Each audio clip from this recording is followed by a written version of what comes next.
O Senhor esteja convosco. Ele está no meio de nós. Proclamação do Evangelho de nosso Senhor Jesus Cristo, segundo São Lucas. Glória a vós, Senhor.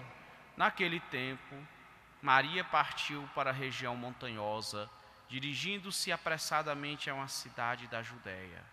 Entrou na casa de Zacarias e cumprimentou Isabel. Quando Isabel ouviu a saudação de Maria, a criança pulou no seu ventre, e Isabel ficou cheia do Espírito Santo. Com um grande grito exclamou: Bendita sois vós entre as mulheres, e bendito é o fruto do vosso ventre. Como posso merecer que a mãe do meu Senhor me venha visitar? Logo que a vossa saudação chegou aos meus ouvidos, a criança pulou no meu ventre. Bem-aventurada aquela que acreditou, porque será cumprido o que o Senhor lhe prometeu. Então Maria disse: A minha alma engrandece o Senhor, e o meu espírito se alegra em Deus, meu Salvador. Palavra da salvação. Glória a vós, Senhor. Pelo Evangelho anunciado, sejam cancelados os nossos pecados. Amém. Caríssimos irmãos, caríssimas irmãs, antes de tudo, nosso boas-vindas a todos e a cada um de vós que estáis hoje aqui do Santuário, Basílica, Paróquia de Nossa Senhora de Nazaré. Também queremos saudar os irmãos que estão nos acompanhando pela Rede Nazaré de televisão e pela Rádio Web Basílica de Nazaré. Também os que nos acompanham pela internet, pela Rede Mundial de Computadores, você que nos acompanha pelo seu celular, a todos a nossa saudação. Sintam-se em casa, na casa da Mãe de Misericórdia, a Rainha da Amazônia. Caríssimos, hoje a igreja está em festa, até cantamos o Glória, até rezamos o Glória, porque estamos comemorando a festa da padroeira da América Latina, a Virgem Mãe Santíssima, sobre o título de Guadalupe, lá onde Deus quis revelar sua misericórdia àquele povo que estava tão sofrido. Muitos querem julgar o passado pelos critérios de hoje, mas isso é um erro. Isso chama-se anacronismo. Jogar um critério do presente, julgar um fato do passado por um critério do presente. Nós não podemos fazer isso. É inadequado, é impróprio e é injusto. É injusto. Até porque se nós trouxéssemos alguém do passado, de 300, 400 anos atrás, eles ficariam horrorizados com os nossos costumes atuais. Então, é preciso ver o fato no seu tempo e do espaço. Porque alguns acham que seria preferível que a igreja não tivesse trazido o Evangelho na época da descoberta da América, porque junto houve muitas, como diríamos, exorbitações pela parte daqueles que aqui chegaram contra os povos que aqui já habitavam. Mas nós sabemos, meus irmãos e minhas irmãs, que Deus escreve certo por linhas tortas. E como diria o pontífice emérito, o veneradíssimo Bento XVI, Deus sabe usar de instrumentos toscos para fazer a sua obra. Exato, para fazer a sua obra. E nós, a humanidade, somos esse instrumento tosco, mas com o qual o Senhor vai realizando a sua obra. Ele é artista, ele sabe como fazer. Então, meus irmãos, quando aqui chegaram os europeus, os portugueses e os espanhóis, que foram os primeiros que aqui chegaram, trazendo a fé, eles se depararam com povos que não viviam num paraíso e numa paz completa, não. Os nossos antepassados indígenas, aqui no Brasil, por exemplo, viviam em guerras fratricidas e intestinas, ou seja, uns contra os outros. E entre eles já cometiam atrocidades terríveis. Quando os espanhóis chegaram no México, o México era dominado por uma civilização que foi comparada à dos antigos gregos e romanos, os astecas. Os astecas construíram cidades magníficas, tinham um sistema político organizado, tinham toda uma civilização. Contudo, as suas práticas eram terríveis. Eles dominavam os outros povos indígenas do México com mão de ferro e eram crudelíssimos. Poderíamos compará-los em crueldade aos antigos assírios, aos ninivitas. Para vocês terem ideia, uma das práticas dos astecas, porque eles dominavam e escravizavam os outros povos, eles tinham como costume, na sua religião, praticar sacrifícios humanos.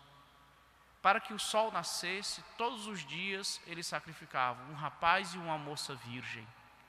E esse rapaz e essa moça eram buscados entre os povos dominados por eles, entre os outros indígenas, entre os outros povos indígenas. E nos dias de grande festa religiosa, no alto de suas pirâmides, eles chegavam a sacrificar 5.000 moças e rapazes, retirados das tribos que eles dominavam, dos outros povos indígenas que eles dominavam e que eles tratavam, como nós já dissemos, com extrema crueldade. Com extrema crueldade. Era um domínio sanguinolento. E eles pegavam a vítima, o rapaz ou a moça, estendiam sobre o altar, abriam o seu peito e, com a pessoa ainda viva, arrancavam o seu coração que eles ofereciam às suas divindades. Então veja que isso não era uma coisa que acontecia uma vez por outra, era o contínuo deles, todos os anos, fora as outras cerimônias religiosas que eles praticavam. Daí se entende como Cortés chegou no México com alguns cavalos, uma centena de homens e um canhão, e conseguiu conquistar o México. Sabe por quê? Porque quando aqueles povos viram alguém que pudesse libertá-los da opressão dos astecas, eles se juntaram aos espanhóis, porque era uma dominação crudelíssima. Quando você lê, quando você vai estudar a história, você fica abismado o que eles faziam com os outros indígenas. Então, daí se compreende, porque é incompreensível, não é? Que um império como o Azteca caísse nas mãos dos espanhóis, uma centena de espanhóis com alguns cavalos e um canhão. Não tinha como. Porque os outros povos, especialmente os habitantes do litoral mexicano, os tabascos, se reuniram aos espanhóis para se libertarem. Contudo, muitos que chegaram da Europa se deixaram levar pela cobiça e pela ambição desmedida, pela avareza, e quiseram fazer fortuna se apossando das riquezas daqueles povos. E nós sabemos, minha gente, que quando alguém se entrega à avareza, ao pecado da avareza, à cobiça, à ganância desmedida, perde todo o freio moral e ético. E aí acontecem as piores atrocidades.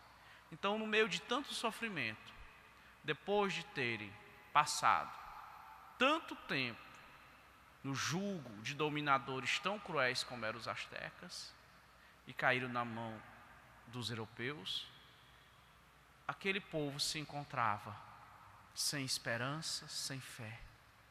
E a este povo que Deus, nosso Senhor Jesus Cristo, dá a sua mãe Maria Santíssima, quando ela aparece ao índio São Juan Diego. E Maria vem justamente como discípula e missionária de nosso Senhor Jesus Cristo trazê-lo até aquele povo. Lembrando que lá na cruz, Jesus deu a missão para Maria de ser mãe da igreja. E aqueles novos cristãos são agraciados com essa mensagem. Ela disse a Juan Diego: eu sou a tua mãe. E assim, Juan Diego acolhe Maria como mãe e leva essa mensagem.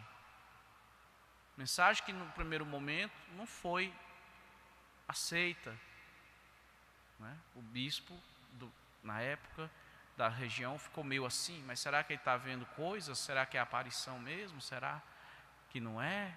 Como vamos saber?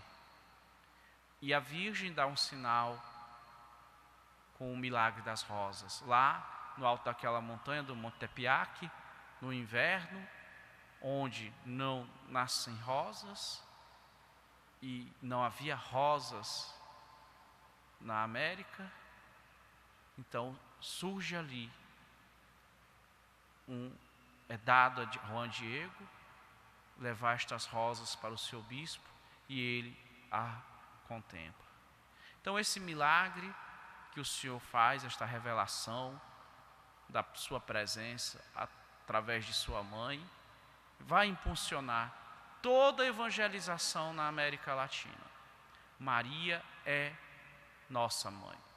O Brasil, graças a Deus, já nasceu sobre o manto de Maria, porque na frota cabalina, a nau Capitânia trazia uma imagem de Nossa Senhora da Boa Esperança. Então, nós só podemos agradecer a Deus, a nosso Senhor Jesus Cristo, por nos dar a sua mãe.